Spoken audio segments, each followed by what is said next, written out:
너무 귀한 고백입니다. 우리 앞뒤 자음과 인사 나누겠습니다. 주님의 은혜가 족하답니다. 족하답니다. 구약으로 말하면 여호와는 나의 목자시니 내게 부족함이 없으리로다 라는 말씀이고요. 신약으로 보면 우리 주님 때문에 우리들의 삶에 빈에도 처하고 부에도 처하는, 그래서 어떤 상황이든지 모든 일에 어떤 주님이 주신 힘 안에서 모든 것을 할 수 있는 은혜를 주셨다라고 믿는 저희들의 믿음이라고 봅니다. 한 주간의 연약함도 있었고 부족함도 있었지만 그래도 주님 은혜 안에서 오늘 다시금 기뻐하고 충족해 되는 은혜가 있기를 소망합니다. 우리가 보이는 것이 다가 아닙니다. 우리의 눈은 볼 수 없는 것 천지입니다. 내가 볼 때 나이가 들면서 눈이 나빠지는 건 은혜 중에 은혜예요. 그렇잖아요?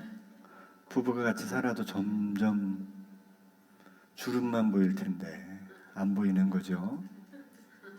기억력도 점점 사라지는 것도 은혜입니다. 좋은 점도 사라지는 거겠지만 나쁜 점도 사라지지만 다 주님의 은혜 가운데 있는 줄로 믿습니다. 오늘 우리에게 주신 본문의 말씀을 가지고 여섯째 인을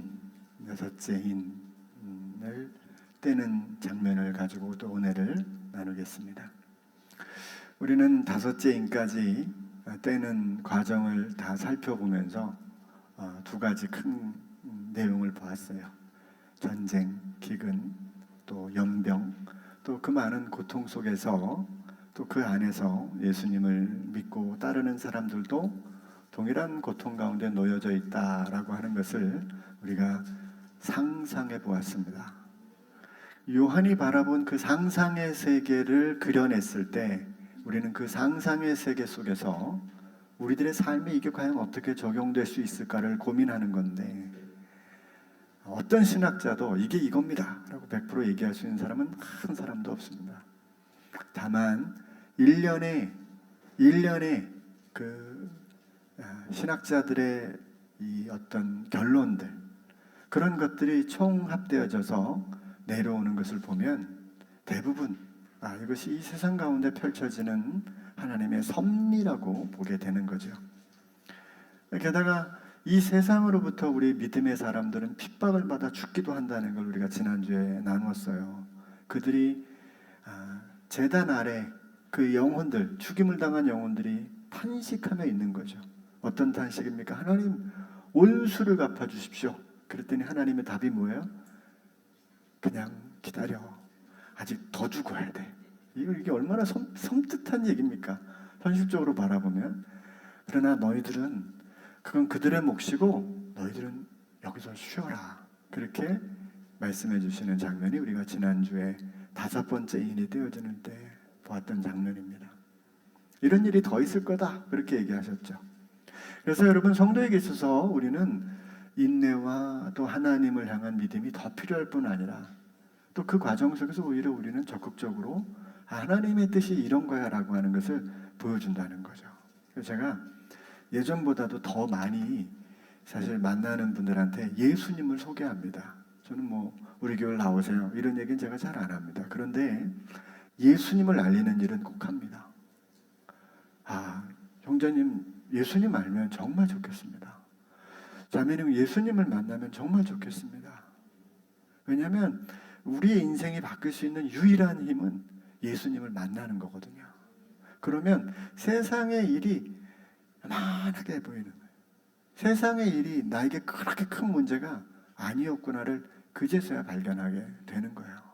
그래서 예수님을 만나는 일이 더 중요하고, 또 예수님을 경험할 때 우리 이 땅에서 인내를 갖게 되고, 또 내게 주어진, 내게 펼쳐진 삶에 대해서 오늘 이 고백처럼 내게 주신 은혜가 족하다. 세상 끝날까지 살아가는 동안에 내게 주신 은혜가 족하다. 그렇게 고백하면서 매일의 삶을 사는 거죠. 남자분들 요즘에 만나면 굉장히 긴장감을 많이 가져요. 왜냐하면 요즘같이 경기가 어렵잖아요. 어저께 저녁에 뉴스 발표를 제가 들었더니 230만 자영업자가 있는데 최근에 줄어가지고 200만 자영업자로 줄었대요. 30만 개의 자영업자가 줄었다는 건 뭐냐면 30만 개의 그걸로 사업을 하고 먹고 살던 사람들이 암담해졌다는 얘기와 뭐가 달라요? 최근에 통계가 그렇게 확 나와진 거죠. 그러면 적어도 그것을 이끌어가는 그 어떤 가정의 가장들이 또 어려워졌다는 의미가 될 것이고, 그로 인한 가정의 어려움들이 또 심각하게 펼쳐지는 게 당연하지 않겠습니까? 그런 어려움 속에 특별히 남자들은 많은 위기를 갖고 있죠. 또 가정의 가장 역할을 하는 우리 여성분들이나 또 어떤 우리 어르신들을 생각해 보면 이럴 때 더 긴장되고 어려워질 수밖에 없어요. 야, 이거 제대로 살아낼 수 있을까? 이 어려움을 지나갈 수 있을까? 좀 좋아지겠지. 근데 여러분, 그게 쉽지 않은 거죠. 마치 계속해서 어려움들이 반복돼서 오는 그런 환경들이 오는데, 오늘 6째 인을 뗄 때 아주 정점에 이릅니다. 6째 인이 떼어지자 이번에는 어떻게 되냐면 아예 천재지변이 일어나요. 천재지변이. 그래서 하늘과 땅 전체가 재앙에 휩싸이게 되는데요. 제가 세번역 성경으로 이렇게 해왔는데 한번 읽어보겠습니다. 시작. 그 어린 양이 6째 봉인을 뗄 때에 나는 큰 지진이 일어나는 것을 보았습니다. 그리고 해는 검은 머리털로 짠 천과 같이 검게 되고 달은 온통 피와 같이 되고 하늘의 별들은 무화과 나무가 거센 바람에 흔들려서 설익은 열매가 떨어지듯이 떨어졌습니다.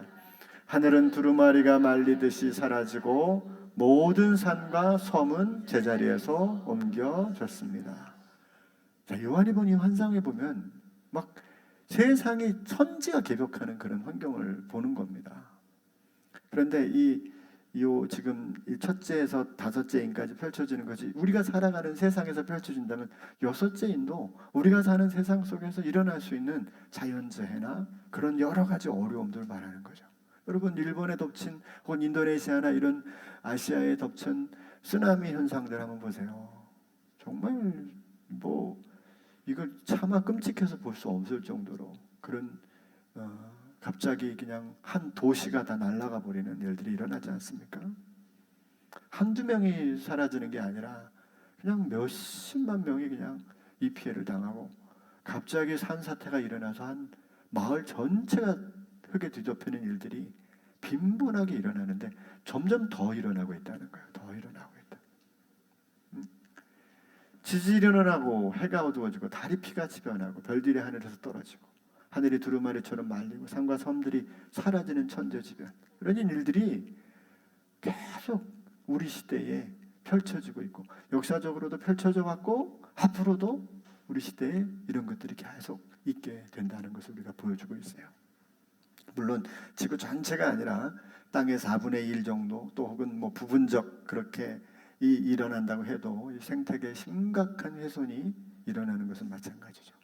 그래서 유럽에는 여름에 눈이 오고 겨울에 비가 오고 말이에요.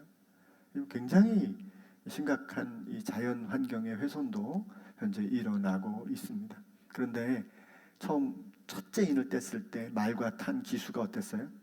이기고 또 이기려고 하더라 하는 것처럼 여전히 계속해서 이 재앙이 물밀듯이 계속해서 밀려오고 있는 것을 요한이 지금 환상 가운데 보고 있는 겁니다. 그럼 이거는요, 여기서 끝나는 게 아니라 마치 이게 정확하다는 것을 말씀해 주듯이 7 나팔 재앙이 또 등장하거든요. 그리고 이제 또 무슨 재앙이 등장한다고? 7 대접의 재앙이 또 펼쳐진다 그랬어요. 이것이 그대로 반복이 됩니다. 그러니까 이거 끝나고 더 큰 경우나 보다 이렇게 생각하니까 그게 아니고 이것에 대한 강조점이 이렇게 점점 강하게 그걸 강조한다는 의미로 3번이나 반복한다고 생각하시면 됩니다. 결국 뭐예요? 이 재앙들로 인해서 자꾸 우리들의 살만 나는 희망을 자꾸 무너뜨리는 거예요. 어떻게 살아가지? 앞으로 어떻게 우리가 자녀들을 키우고 살아갈 수 있나? 요즘 그래서 젊은이들은 아이를 낳지 않는 이유 중에 하나도 그런 이유도 있대요. 아이를 세상에 낳아도 세상이 점점 살기 힘들어지는데 어려워지는데 어떻게 키우나? 그런 가정들도 있다고 합니다. 여러분, 지금까지의 역사와 또 우리 개인들의 경험들을 잘 돌아보면 사실 우리들의 희망과는 다르게 점점 어두워진 게 사실이에요. 물론 세상 살기는 더 좋지, 그죠? 세상이 발전하고 성장하니까. 그럼에도 불구하고 우리가 염려했던 이것들은 여전히 세상 가운데 도사리고 있고요. 적절한 시기가 되면 전쟁이 일어나고요. 전쟁이 일어나면 또 쉽게 끝나지도 않아요. 이 관성의 법칙 때문에 금방 휴전이 될 것 같지만 휴전이 웬만해서 일어나지 않습니다. 이런 일들이 우리 가운데 늘 펼쳐지고 있으니 여러분, 우리가 얼마나 긴장되고 힘든 상황이겠어요. 자, 이런 재앙들의 반응들이 어떤가 보면, 여러분, 우주적인 이 재앙이 일어나는 과정에서 벌어지는 두 가지 특징이 있어요. 하나는 뭐냐면 이 재앙에서 피할 수 있는 자들이 없다는 걸 자꾸 보여줘요. 심지어 그래서 모든 사람들이 절망 가운데 살 수밖에 없다. 그럼 저는 보세요. 제가 한번 이걸 그냥 액면 그대로 이 우리들의 삶을 한번 딱 비교해 봅시다. 그러면 누구에게는 이게 있을까 생각하면 그렇지 않아요. 우리가 세상을 살면서 결국은 모든 인생 가운데 지금 하루하루를 살아내고 또 하루하루를 우리가 좋게 만들어가는 것 같지만 결국 여러분, 우리 인생은 점점 이 세상의 끝으로 가고 있다는 것을 스스로 느끼게 돼요. 역사도 그렇고요. 뭐 지구도 그렇잖아요. 이 태양이 50억 년이래요. 50억 년이 지나면 이제 태양이 커져가지고 점점 커져가지고 이 지구까지 다 삼켜버리는 때가 온다는 거 아닙니까? 그러면 결국 세상의 모든 이 물리적인 환경은 점점 낡아지고 점점 위기에 처한 환경으로 가는 건 사실이죠. 야, 그러면 뭐야? 이거 뭐 꿈도 없고 희망도 없고 도대체 어떻게 살라는 거야? 라고 생각할 수가 있는데요. 그래도 좀 보죠. 자, 특별히 이 일로 인한 세상의 반응이 어떤지를 한번 살펴봅시다. 자, 6장 15절부터 끝절입니다. 시작. 그러자 땅의 왕들과 고관들과 장군들과 부자들과 세도가들과 노예들과 자유인들이 동굴과 산의 바위틀 틈에 숨어서 산과 바위를 향하여 말하였습니다. 우리 위에 무너져 내려서 보좌에 앉으신 분의 얼굴과 어린 양의 진노로부터 우리를 숨겨다오. 그들이 진노를 받을 큰 날이 이르렀다. 누가 이것을 버티어낼 수 있겠느냐? 누가 이것을 버티어낼 수 있느냐? 세상의 모든 사람들이 이런 재앙이 오면서 두려움과 절망과 불안과 근심과 걱정과 염려를 가지게 된다는 거예요. 한 번에 오는 게 아니라 하나씩 밀려올 때마다, 한 사건 한 사건 겪을 때마다 예외 없이 이런 고통을 겪게 된다는 것이 요한이 바라보고 있는 봉인을 떼는 환상이 우리에게 가르쳐주는 6째 봉인까지의 내용이다라고 생각해 볼 수 있습니다. 그렇습니다. 세상은 유토피아를 꿈꾸고 또 믿음의 사람들은 이 땅에 임한 하나님 나라의 일꾼으로 살아가지만, 여러분, 분명히 알아야 되는 것은 우리의 땅은 점점 쇠하여지고 있다는 것이고 또 살기가 팍팍해지고 있다는 사실입니다. 재앙의 근거지가 되는 이 땅 어느 곳에서도 안전한 것이 없다는 것이 우리가 깨달아지는 어떤 내용이죠. 자, 그나마 이 세상에 살기 좋은 곳도 있죠. 제가 볼 때는요, 대한민국이 그나마 살기 좋습니다. 아주 괜찮은 나라입니다.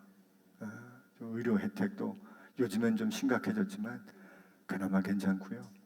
또 치안도 대한민국이 꽤 괜찮은 나라입니다. 외국인들이 놀래요. 미국 사람들이 여러 가지 놀라는 게 어떤 장면에 나오는 거 보니까 그 사람들이 텔레비에서 나와서 그렇게 얘기하는 거예요. 대한민국에 갔더니 신기한 게 많다는 거예요. 그래서 뭐가 신기하냐 그랬더니 이 식당에 가서 사람들이 이렇게 번호를 누르면, 자기 배를 누르면 그때 이제 서빙하는 사람이 온다는 거예요. 누르면 서빙하는 사람이 온다는 거예요. 근데 그럼 우리한테 그게 아무것도 아니죠. 그게 없는 식당도 있지만 뭐 우리가 있다고 뭐 대단한 건 아니지만 좀 편리한 정도인데 미국에는 그게 거의 없대요. 깜짝 놀라는 거야. 아니, 이럴 수가 있나? 누르면 온다는 거지. 심지어 이런 것도 있어요. 우리가 엘리베이터를 타는데 5층을 눌렀어. 근데 잘못 눌렀어요. 이거 5층 취소. 다시 누르면 취소가 되잖아요. 미국은 그게 없대요. 그럼 우리가 우리의 발전이 어느 정도 발전됐는지 잘 모르고 있는 거예요. 사실 대단히 발전된 나라입니다. 이제 노벨 문학상까지 나오는 시대잖아요. 한류가 유명한 그런 시대를 살고 있습니다. 그러나 여러분, 우리나라 안에도 곳곳이 힘들어지고 있습니다. 뭐 세계 10대 강국으로 들어간다 이렇게 얘기하지만 10대 강국으로 들어가는 것은 우리 전체 GDP가 아니라 우리 국민 각 개인이 얼만큼 가져갈 수 있느냐로 따져봐야 되는데, 그러면 우리가 한 30위권도 안 들어간대요. 그러니까 여러분, 이런 환경에서 이런 그나마 좋은 한국이 좋다고 와서 이민 오는 사람도 있고 귀화하는 사람도 있지만, 또 자세히 살펴보면 여전히 힘들어서 아이고 살기 힘들다라고 탄식이 아침부터 저녁까지 끊어넘치는 사람들도 얼마나 많은지 몰라요. 누가 이것을 버텨낼 수 있냐? 여러분, 이게 이 세상이 가지고 있는 이 세상 삶에 대한 실존이라고 저는 생각해요. 누가 지금 우리의 고통에서 우리를 벗어나게 할 수 있을까? 지금 내가 겪는 이 아픔을 이겨낼 수 있게 할 수 있는 힘은 뭘까? 이게 세상이 가지고 있는, 온 땅이 가지고 있는 물음이 아닐까요? 재앙보다 더 큰 어려움은 그 속에서 자유할 수 없다는 사실이에요. 재앙보다 더 큰 우리 마음속에 두려움이 오고 절망이 오는 겁니다. 예전에는 이것도 우리가 휴거된 다음에 믿지 않는 사람한테만 이 고통이 올 거다 그렇게 해석한 때가 많았어요. 그래가지고 우리는 이때 휴거받고 이미 걱정 없어 이렇게 안심했던 말씀이기도 합니다. 근데 아니, 저는 그렇게 보지 않습니다. 그리고 그렇게 보지 않는 게 지금의 올바른 해석입니다. 기독교인들에게도 이러한 고통이 있다. 여러분, 그래서 우리가 서로 많이 위로해 줘야 됩니다. 이 아픔이 우리에게 있다는 것이. 그러나 믿음의 사람들에게는 이 고난의 시기를 피해가는 것이 아니라 어떻게 견딜 수 있고 어떻게 이 과정을 지나갈 수 있느냐가 우리에겐 중요한 겁니다. 그 문제를 좀 살펴보려고 합니다.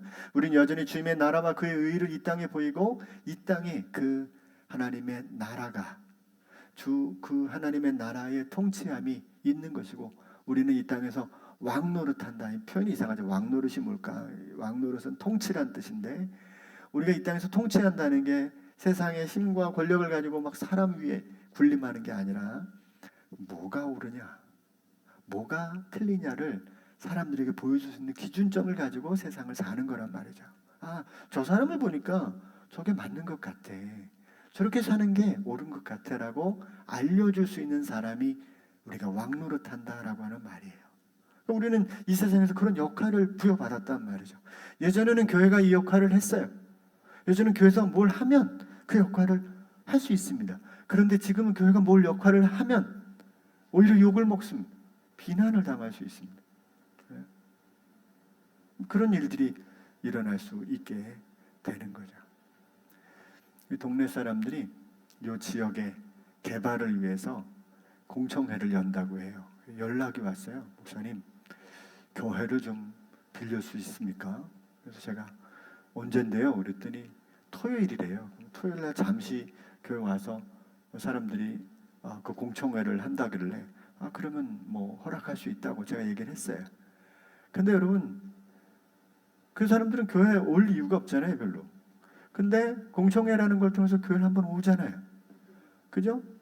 왔는데 우리 교회가 막 그 사람들한테 더 짜고 막 안 빌려주고, 안 돼, 절대 여기는 여러분들 같이 믿지 않는 사람 올 수 없어, 이렇게 선을 그어놓으면 여러분 그게 무슨 덕이 될까 생각이 돼요. 오히려 그 사람들이 와서 교회라는 것을 한번 경험하고, 이 교회가 그래도 친절하구나, 뭔가 다른 것보다 더 이렇게 마음을 열어주고 있구나. 어떻게 보면 우리는 이 세상을 살면서 그런 손해를 통해서 사람들에게 기준을 보여주는 게 아닌가 싶어요. 다 더 가지려고 하고 더 얻으려고 하고 더 누리려고 하는 게 세상인데, 그럼 누군가는 약간 손해를 봐야 되는데 손해 볼 수가 없잖아요. 왜? 그게 전부라고 생각한다면. 근데 우리는 그래도 하나님의 길이 있고 하나님의 섭리가 있음을 아니까, 그러세요, 더 가져가세요, 그러세요, 더 당신이 이익이 되도록 결정해 보세요 라고 나눌 수 있다는 거죠. 그제서야 여러분, 사람들은 잘 모르지만 그게 부끄러워지는 거예요. 그렇구나, 이게 옳구나라는 생각을 가질 수 있다고 저는 생각해요. 그 기준을 그리스도인들이 보여주는 겁니다. 그러므로 여러분, 우리 무지개 교회의 지표는 아주 간단합니다. 나는 예수 그리스도를 믿고 거듭났다. 하나님의 자녀가 되었다. 동시에 나는 하나님의 백성이 되었다. 하나님의 백성은 이 땅에 하나님의 나라가 임했다는 사실과 영원한 나라가 우리에게 있다는 사실을 보여주는 왕적 제사장이고 거룩한 나라 통치자들이다 라고 하는 거예요. 아멘이십니까? 정말 그렇게 마음을 먹고 사시면 우리가 세상을 사는 동안에도 목적 있는 삶이 돼요. 흔들리지 않아요. 때로는 넘어져도 다시 일어나시는 힘이 거기로부터 생깁니다. 오늘 저는 이 본문을 가지고 두 가지를 좀 고민해 봅니다. 첫 번째는 한번 읽어볼까요? 시작. 우리가 살아가는 이 세상이 얼마나 불완전한 곳인지를 알아야 한다. 여러분, 우리는 이걸 머릿속에 둬야 돼요. 세상이 너무 불완전한 것임을 우리가 인지해야 돼요. 평화적인 노력, 또 의료와 기술의 발달은 결국 우리가 더 나은 세상을 만들어갈 것 같지만 여러분, 그렇지 않아요. 그러면 바이러스는 또다시 변이를 일으킬 겁니다. 또다시 우리를 괴롭히는 요소로 만들어갈 겁니다. 결국 우리가 거하는 땅은 유한하고 인류의 악은 끊임없이 그 끝을 앞당기고 있다, 이렇게 볼 수 있어요. 얼마나 지금 지구 환경이, 여러분, 지난 인류의 역사서부터 지금까지 이르렀을 때 근 100년 동안 이룬 역사가 더 지구의 평균 온도를 올렸다는 거 아닙니까? 세상이 발전하면 뭐예요? 점점 그 발전하는 만큼 위험 요소로 점점 가고 있는 것인데, 그러므로 여러분, 우리는 안전지대를 오직 주님께 두어야 됩니다.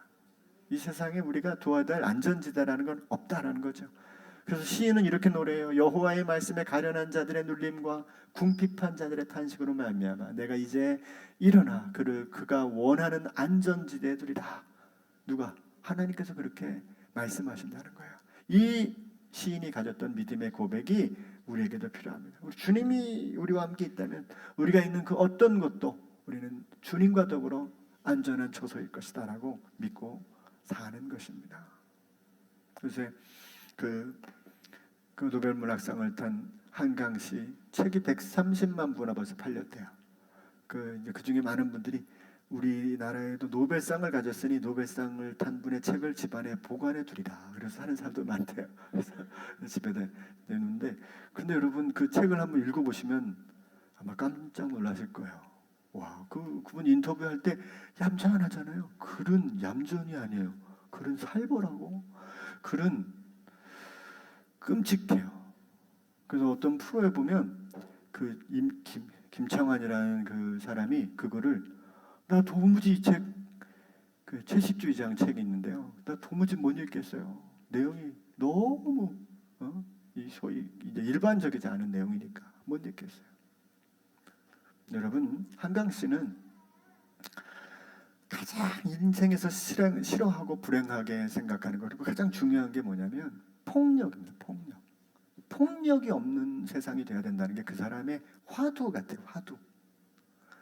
그러니까 이런 걸 그분은 반의적으로 우리에게 보여주는 거예요. 여러분은 지금 내가 쓴 책 때문에, 내가 쓴 책을 읽으면서 두려워하고 분노가 느껴지고, 어떤 사람은 그 책을 읽다가 이를 꽉 물게 돼요. 자기도 모르게. 예? 소년이 온다 이 책을 읽던 사람은 막 그 광주 사태의 그 내용들, 그 다음에 그 뭐 이런 4.3 사건, 제주 4.3 사건의 내용들 읽으면서 막 분노가 막 끄는. 사람이 쓴 글에도 분노가 느껴진다면 정말 그 현장 속에 있었던 사람은 얼마나 힘들었겠냐, 이걸 보여준다는 거죠. 그러니까 우리가 성경을 통해서도 이런 걸 발견하게 되는 게, 야, 세상이 이렇게 힘든 세상이 되는구나, 이렇게 어려운 세상이 되는구나. 이걸 우리가 글로만 본다고 해도 실제로 이런 일들이 펼쳐지고 있지 않습니까? 그런 현장 속에 놓여 있는 곳도 있고, 그런 전쟁의 포화 속에 지금 언제 포탄이 날라올지 모르는 곳에 있는 거잖아요. 유튜브나 이런 데 보면 가끔 그 폭탄 떨어지는 현장에 있었던 사람들의 촬영한 내용들이 올라오는데, 이게 뭐 과거의 폭탄하고는 비교할 수가 없는 거잖아요. 근데 그런 잔인한 현상들을 우리가 보면서 실제적으로 우리가 겪는 고통은 더 큰 거죠. 더 아픈 거죠. 그럴수록 여러분, 우리는 반대의 심정을 가져야 된다는 거죠. 이만큼 힘들고 어려운 환경을 우리가 좀 느껴야 되는 거예요. 아, 그렇구나. 그렇구나. 그래서 단순히 이렇게 살아가는 우리의 인생 속에서 아, 그래, 그럼 주님 믿고 좀 우리가 좀 편안하게 살아보겠다 정도가 아니라 이걸 극복할 수 있는 힘이 뭐냐, 과연 이 어려움 속에서 벗어날 수 있는 길이 뭐냐라고 생각할 때 여러분, 그때 복음의 능력이 있는 거예요. 복음은 모든 믿는 자들에게 능력을 주시는 것뿐만 아니라 믿지 않는 자들이나 모든 이들에게 구원을 주시는 하나님의 능력이 된다라고 바울은 말했잖아요. 그게 진짜임을 이제서야 우리가 알아야 된다는 거죠. 더 힘들수록. 그러니까 저 말씀을 들었을 때 저 말씀이 편안하게 잘 살고 잘 먹고 잘 사는 시대에만 적용되는 말씀이라면 여러분, 그건 복음이 될 수 없습니다. 지금도 지구 어떤 곳에 어떤 나라에서는 종교가 자유롭지 않아서 저녁에 밤마다 모여가지고 하나님 앞에 우리 민족을 살려달라고, 우리 지역을 살려달라고, 우리가 예수님을 믿고 그 예수님을 마음껏 전할 수 있는, 그래서 예수님의 공의가 세상 가운데 드러날 수 있는 세상이 될 수 있기를 정말 요만한 어린아이까지 그냥 간절히 밤에 부르짖고 있는 거야. 그런데 그게 해결이 되나요? 다음 날 돼도 통치자들은 그대로 있고, 누군가는 붙들려 갔다는 소식이 있고, 누군가는 그것 때문에 어려움을 겪었다는 얘기가 들려오는 그런 환경인데, 그런데 거기서 절망이 아니라 복음의 능력을 더 바라봐야 되는 거죠. 아, 그렇구나. 복음의 힘이 여기에 있구나. 그래서 여러분, 복음을 발견한 사람, 예수 그리스도를 발견한 사람은요, 그 어떤 환경 속에서 딱 놓여도 예수님 때문에 다시 일어날 힘과 용기를 갖게 되는 줄로 믿습니다. 여러분, 그러면요 능히 이길 수 있습니다. 능히. 어제 저녁에도 어떤 형제님이 얘기를 하는데 너무 힘든 얘기를 막 하시는 거예요. 그분의 얘기는 틀린 게 하나도 없어요. 다 현실적이고 너무 괴롭고 힘든 얘기를 다 얘기하세요. 그 얘기 제가 다 듣고 제가 뭐라는지 아세요? 선생님은 예수님이 필요합니다. 제가 그랬어요. 저 원래 그런 얘기 잘 안 하거든요. 근데 계속 그분이 하는 얘기는 막 그런 얘기를 하면서 자꾸 저는 어떻게 들냐면 난 예수님이 필요해요. 난 예수님이 이렇게 얘기를 하는 거예요. 그래서 제가 형제님, 예수님이 필요하십니다. 이분이 예수님 만나면 얼마나 지금 행복하게 살까. 이 고통이 없냐고. 다 있죠. 다 우리가 겪는, 그분이 말하는 게 틀린 게 하나도 없다니까. 그러나 그걸 이길 수 있는 길은 그분에게 없어요. 이길 수 있는 길은 예수님을 만나는 것밖에 없어요. 예수님을 때 만나고 보면 달라져요. 다른 게 보여. 다른 게 느껴지니까. 네? 어떤 환경에서도 영원한 소망을 갖게 되는 것이죠. 여러분, 1차 고통이 저는 재앙이라고 본다면 2차 고통은 더 크다고 봐요. 폭탄이 떨어져도요, 여러분, 엄마 품에 안겨있는 아기는 웃어요. 저것을 물려주면 그것 가지고 배부르는 거예요. 그죠? 똑같지 않아요? 우리가 어려움 속에 있다도 나를 품고 계시는 주님을 바라본다면 우리는 그것이 아무렇지도 않게 이겨나갈 수 있는 힘이 생길 수 있는 거죠. 그리고 나와 함께 있는 자들을 위로하고 격려하고, 사도행전에서 우리가 봤잖아요. 유라굴로강 부 때문에 그 알렉산드리아가 막 밀려가고 있을 때, 다 죽겠다고 막 힘을 잃었을 때, 여러분 어젯밤에 나의 주님께서 내 옆에 서서 안심하라고 하셨습니다. 염려하지 마시고 음식을 잡수세요. 다 죽어가고 있는데 혼자 음식 나눠주고 있잖아요, 바울이. 어떻게 그럴 수 있냐는 것이, 예수님을 만나면 가능한 거예요. 그러니까 여러분, 다른 걸 다 떠나서 삶에서 어려우면 주님을 더 깊이 만나게 주시옵소서.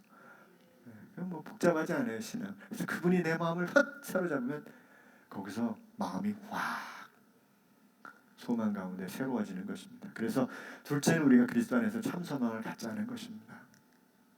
우리는 고통 속에서 오히려 그 고통으로 인해서 주님을 더 소망하는 길로 나아가야만 해요. 아, 끝났다, 절망이다, 이게 아니에요. 그래서 우리 예수 믿는 사람들은 이제 끝이다, 아, 끝났다, 이제 뭐 안 돼, 이런 얘기를 하지 마셔야 돼요. 웬만하면 그런 단어는 입에 두지 마시고 여전히 주님 때문에 소망이 있다. 소망이 죽게 있다. 죽겠다가 아니라 죽게 있다. 그러셔야 돼요. 죽게 있다.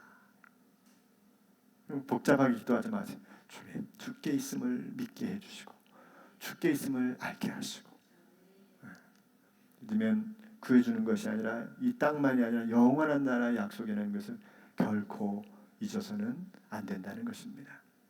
그래서 여러분 이런 거예요. 자, 조금 전에 말씀드렸지만 엄마 품에 안긴 아기가 그런 안심할 수 있는 마음처럼 우리 공동체도 이런 마음들이 주된 흐름이 돼야 돼요. 뭔가 세상의 방식의 지혜가 아닌 하나님의 통치와 원리가 우리를 주도하는 방식으로 우리가 마음속에 사로잡혀 있으면 그러면 낙심하고 절망한 분들이 이렇게 얘기해도 우리가 함께 위로받고 함께 힘을 격려를 할 수가 있는 거예요. 그게 우리에게 너무 중요합니다. 근데 이걸 단도직입적으로 예수 안 믿어서 그래 이런 식으로 하지 마시고 그런 얘기를 하시면 주님께 소망된 나의 삶을 그냥 얘기해 주세요. 나도 죽은 적 지난주에 죽을 뻔했는데 나 간신히 살았다? 그러면서 얘기하는 거예요. 지난주에 이 소식을 듣는 순간에 진짜 모든 걸 포기하고 싶었는데 내가 주님 때문에 내가 다시 믿음을 가졌어. 그랬더니 내게 이러이러한 일들이 일어났거든. 여러분 나요 안 나요? 그런 일들이 일어나죠. 마음이 회복되죠. 근심이 떠나가죠. 네. 그런 일들을 사람들 나누는 거예요. 그러니까 그냥 하기 어려우니까 CBSI를 통해서 하시라고요. 다 저는 맞아 떨어지는 얘기만 하는데 그걸 재밌게 그걸 하시고 혼자 그 그룹에서 나누기 어렵으면 이걸 써가지고 넣어놓으시면 서로 또 나눠지는 일들이 있게 됩니다. 그분은 우리를 위해서 생명까지 내어주셨기 때문에 전에 죽은 자 같았던 어린 양 전에 죽은 것 같았던 그 어린 왜 죽었어요? 생각해보세요. 우리 때문에 나의 생명을 위해서 죽으셨는데 당연히 우리를 선한 길로 인도하시지 않겠습니까? 믿음의 선진들도 고난이 없어서가 아니라 고난 중에도 그 주님 때문에 오히려 주님을 믿는 그 믿음으로 승리한 사람들인 줄로 믿습니다. 따라서 우리에게도 이런 역사의식과 분명한 믿음의 정의를 어려움이 올 때마다 다시금 주님께로 내 시선을 향하게 되는 그래서 현재의 삶에서 주님께 영광 돌리며 살아갔으면 좋겠습니다. 우리를 늘 승리케 하신 우리 하나님께 큰 박수로 영광을 드립시다. 기도하겠습니다. 고마우신 주님 감사합니다. 우리는 우리들에게 펼쳐진 일 때문에 낙심하고 절망하기 일쑤입니다. 그로 인해서 나뿐 아니라 또 그 낙심은 전염이 되어 나의 가족들도 힘들고 나를 만나는 사람들도 낙심하게 만드는 그런 낙심의 반복이 일어날 수밖에 없는 저희들의 삶이 너무나 많이 있습니다. 그러나 우리는 이 땅의 삶이 언제나 연약하고 언제나 부족하며 결국은 이 땅에서의 모든 환경들은 세상의 그 결말과 같이 오늘 요한계시록에 요한이 바라봤던 환상과 같이 끊임없이 우리를 어려운 길로 힘든 길로 인도한다는 것을 우리가 보았습니다. 만약에 세상이 그 자체로만 좋아진다면 하나님 나라가 무슨 소용이 있겠습니까? 그러나 이 세상이 결국 그 길로 가기에 주님 우리에게 영원한 하나님의 나라를 약속하셨고 이 땅 가운데 그 영원한 나라가 이미 우리 가운데 흔적처럼 들어와 있어서 우리를 그 땅의 나라의 삶을 이곳에서 살아내라고 주님 우리에게 사명을 주신 줄로 믿사오니 이 믿음의 삶을 살아내어서 영원한 하나님의 나라를 이 땅 가운데 보일 수 있는 우리 모두가 되게 하여 주시옵소서. 예수님의 이름으로 기도드렸습니다. 아멘.